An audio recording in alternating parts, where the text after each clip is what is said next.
Okay.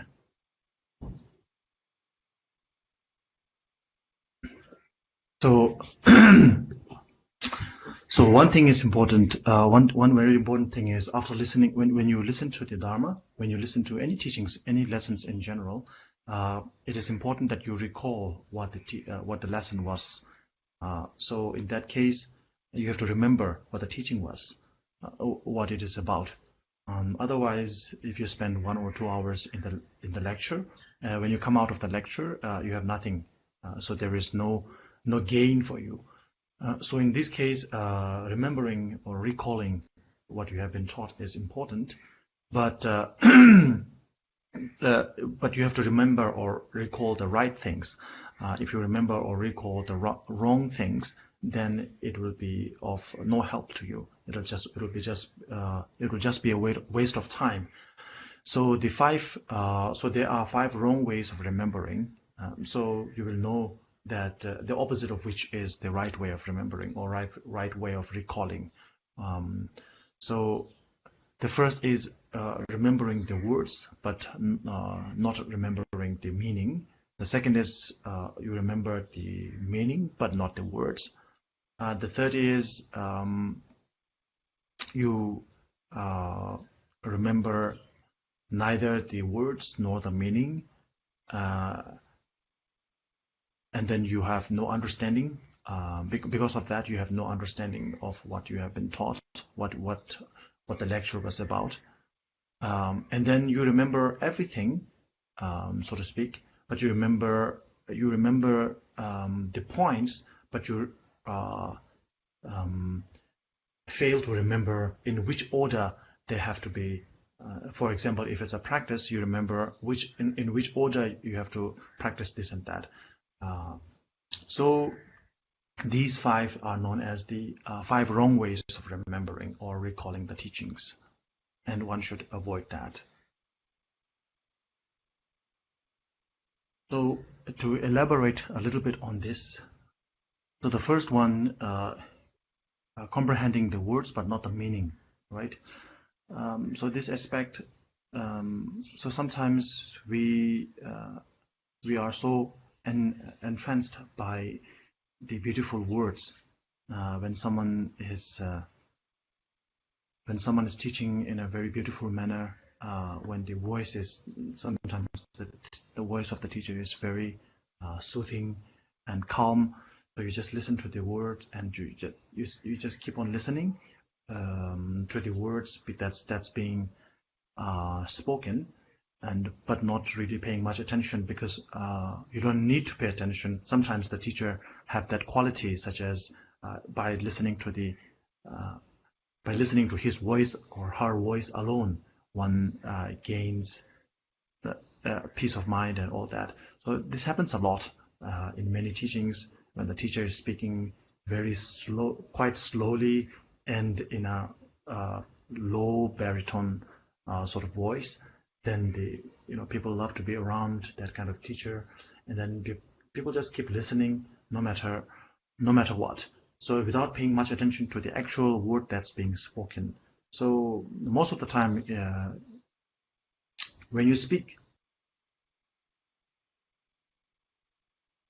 quite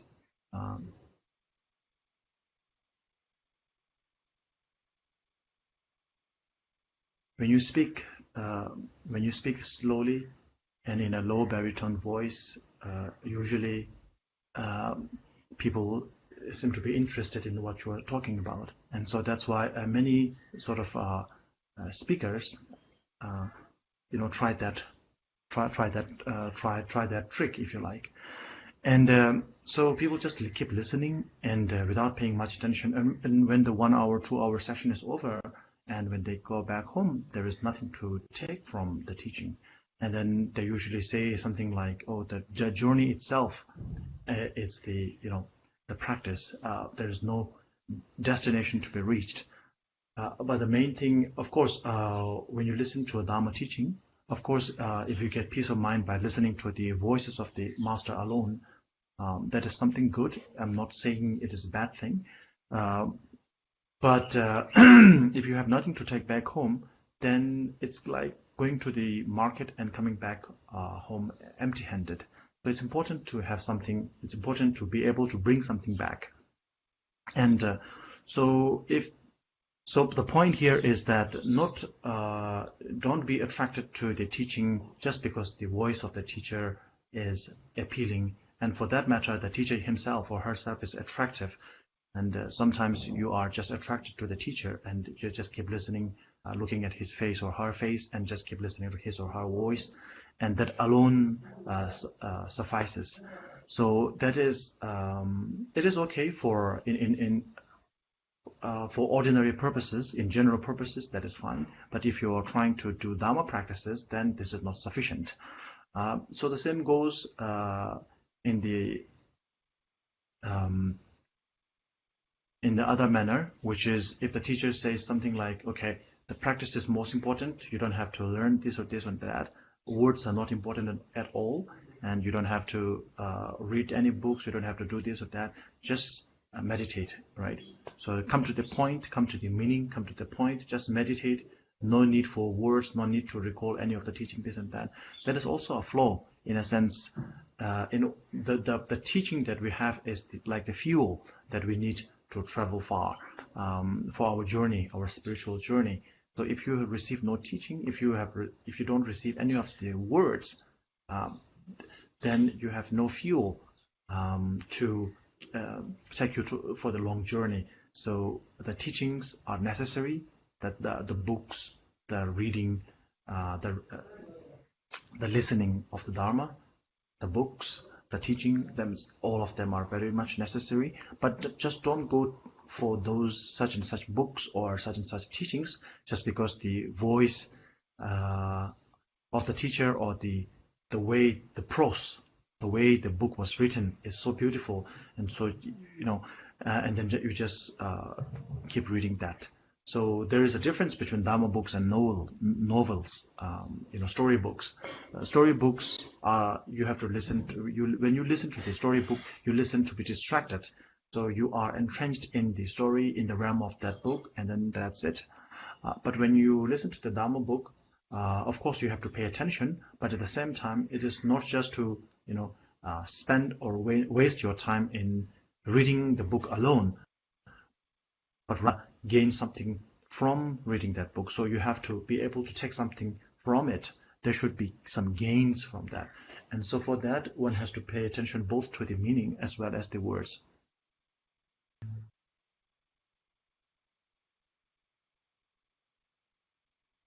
Oh, yeah. So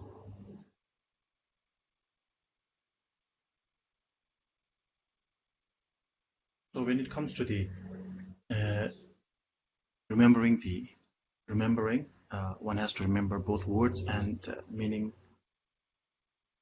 So both words and meaning are important. So neither is more important than the other.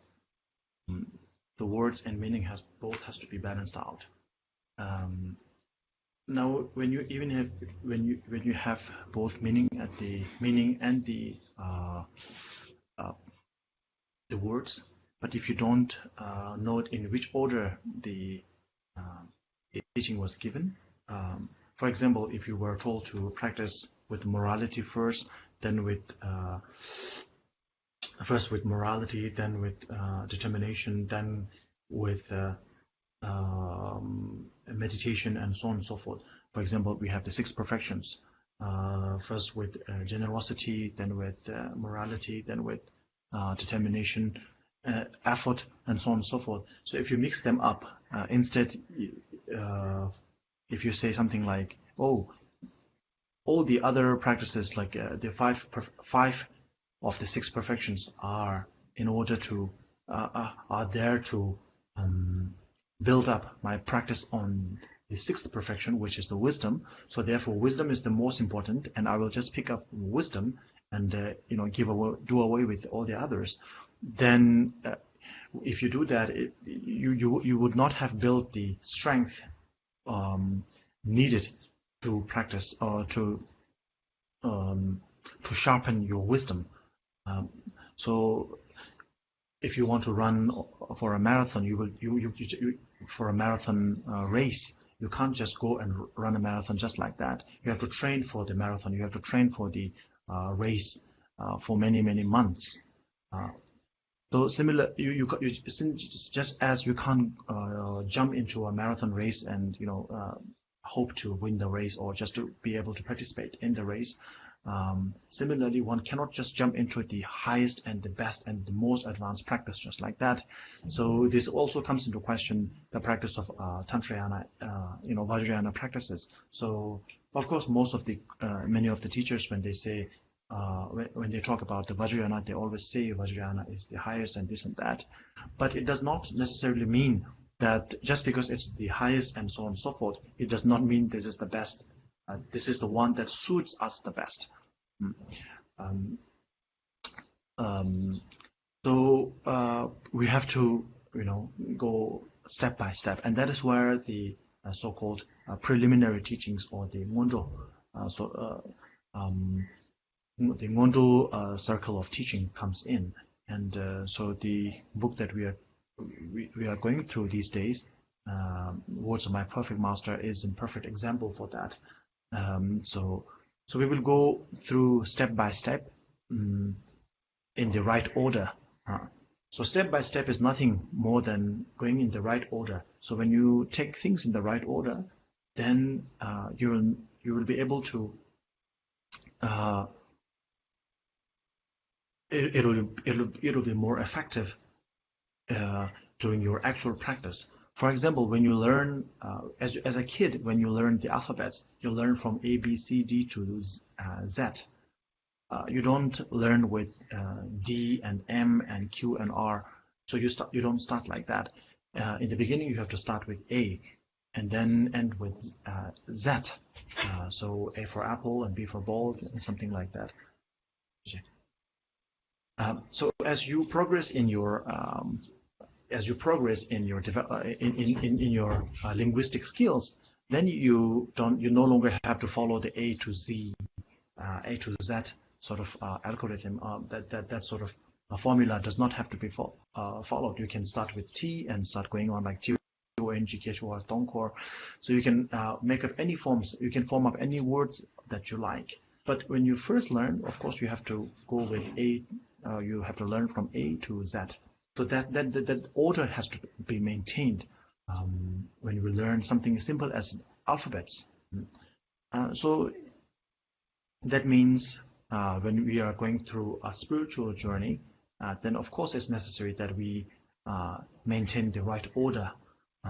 So maintaining the right order, even if you get all the words and all the meaning correctly, but if you mess up the order, then again you will not be able to. So what will happen is, just as I said, you will go to, this is what many of us do. Many Tibetans do that, and many Vietnamese do that, many Chinese do that. Many of the so-called Mahayana Buddhist practitioners, we always do that. We always go for the highest, the most secretive practice, the most advanced practice. So the practice is advanced, it's okay. But if you are not prepared for the journey, if you're not prepared for the advanced practice, then if you do the advanced practice, then you're going to fail miserably. You're going to enjoy yourself on the path. So therefore, it is something to be avoided. So in order to know which practice is perfect for you, you have to know everything in the right order. And this we can do from the book that we are covering today.